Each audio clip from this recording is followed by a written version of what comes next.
కుటుంబాన్ని పోషించేవాడు, కుటుంబాన్ని నడిపించేవాడు, కుటుంబాన్ని అభివృద్ధిపరచటానికి కష్టపడినవాడు, శరీరాన్ని నలగొట్టుకొని ఎండనక వాననక కష్టపడి ఎంత బాధ అయినా గుండెలో దాచుకొని ముఖములో ఆ బాధ కనబడకుండా తన ముఖములో నవ్వు కనిపిస్తూ ఉన్నట్లు కనపడుతూ తన బాధ ఇతరులకు చెప్పకుండా తండ్రి వ్యవహరిస్తూ ఉంటాడు.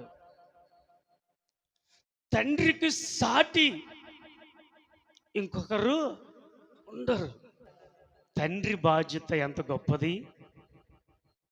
తండ్రి బయటికి కనబడకుండా ఎంత ప్రేమిస్తాడు.